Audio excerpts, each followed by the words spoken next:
From 6 News, the station on your side. This is The 7. Good evening, I'm Bo Williams and welcome to The 7. Let's get a look at the big 7 stories happening right now. And topping the list for us tonight, an EF0 tornado with wind speeds of up to 85 miles per hour moving through a part of Loudon County this morning. The storm damaging multiple structures and injuring 5 people. Now, on your screen is a map of where most of the damage was found off Holt Road near the border of both Loudon and Monroe County. 6 News reporter Naomi Hilmer in Loudon County for us this evening and has more. Most of the damage was found here off Holt Road. One camper was flipped and 4 people were inside, but their family tells us right now they are doing okay. The neighbors and first responders in the area tell me luckily the people who were in the camper are okay and sustained minor injuries. In the meantime, the community is beginning to clean up. Initially, they were told to hold off on clearing out the area so TEMA and FEMA could assess the damages. But now they're beginning to pick up the pieces. And talking to the neighbors today, they said the tornado came through very quickly and many were home when it happened. Yeah, it was early this morning. I think it was around 8:30. It just got really loud and the ceiling started creaking and all that other stuff, and it just next thing I know, I'm getting a call as a responder for the mobile home or the camper that had rolled over, and I knew exactly it was on our property. The family of those who were in this camper told me they had just driven into town for a wedding set for tomorrow, but they only sustained some minor scratches and bruises. Since the tornado has come through, Brackett's business has been used as a post for first responders and those displaced by this tornado. They also say while it will take a while for them to rebuild, they are glad that everyone seems to be okay. In Loudon County, Naomi Hilmer, 6 on your side. Now, the Loudon County Sheriff's Office has been out in the community surveying damage today. Here are some pictures that the Sheriff's Office took of the storm damage using a drone supplied to them by the Loudon County Emergency Management Agency.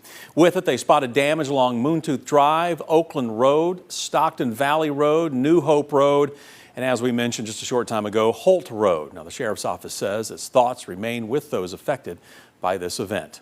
Also out in the community surveying damage today was the National Weather Service. Our crews were out in Loudon County earlier today at a property that sustained some heavy storm damage. Meanwhile, the National Weather Service was able to issue a tornado warning for the storm as it moved closer to Greenback and then into Blount County. But people say it all happened within the blink of an eye. Warning coordination meteorologist Anthony Cavalucci came out to survey the damage, but said this morning the radar only showed weak rotation. The Weather Service referring to it as a sneaky storm, and even though it was an EF0. EF0 tornadoes, well, the time of day that it occurred was perfect because I was at the office and I was ready to be dispatched anywhere if that were to occur.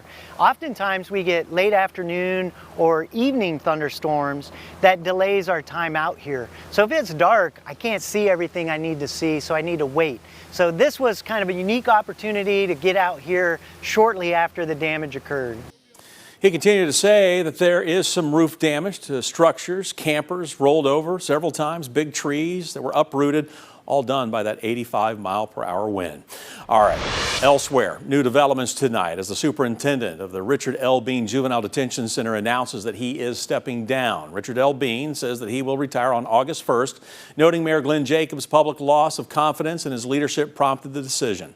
In a letter, Bean defended his management, citing improved pay and benefits for staff members, but admitted the center remains understaffed and strained. And he went on to welcome state oversight and promised full transparency and support during the transition. Now, this comes as Mayor Jacobs has called for immediate state intervention in the facility's operations. Mayor Jacobs responding to Superintendent Bean's decision to step down, writing today that there is a reason the Juvenile Detention Center bears his name. The mayor also writing, quote, Richard Bean dedicated a large portion of his life serving and assisting the troubled youth in our community. That's something we should never forget. In the end, he recognized that the best way to continue helping was to step aside, and that's what he did, end quote. Now, we're told more action could be coming from the county in the days ahead. Next on the 7 for you, another new development tonight as a Knoxville man pleads guilty to the murder and aggravated sexual battery of a 22-year-old. According to the Knox County District Attorney's Office, Loudon Osborne pleaded guilty to 1 count of first-degree murder, 3 counts of attempted first-degree murder, and 1 count of aggravated sexual battery. leading him to be sentenced to life in prison without the possibility of parole. Now, as we've told you, Osborne was involved in the murder and rape of 22-year-old Danishka Mejia in South Knoxville. This was in April of last year.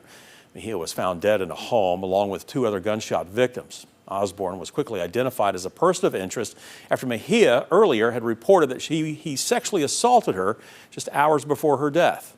Now, Osborne and 3 other suspects, Edward Wilson, Marquise Ellis, and Osborne's mother, Angela Greenberg, were all arrested in connection to this shooting. The state says that it plans to seek enhanced punishment against Ellis and Wilson. Also tonight for you on the 7, the Knoxville Police Department asking for witnesses now to come forward following a shooting that happened in the Montgomery Village community of South Knoxville. We're told the shooting happened around 4:30 Wednesday afternoon, with gunshots being fired into 2 different apartments with people still inside. Reports saying no one was hit in the incident. Now, KPD says a gray Dodge Ram pickup truck was seen leaving the area after the shooting. If you know something that can help out police with their investigation, you are asked to call detectives. We do have that number for you. It's 865-215-8600.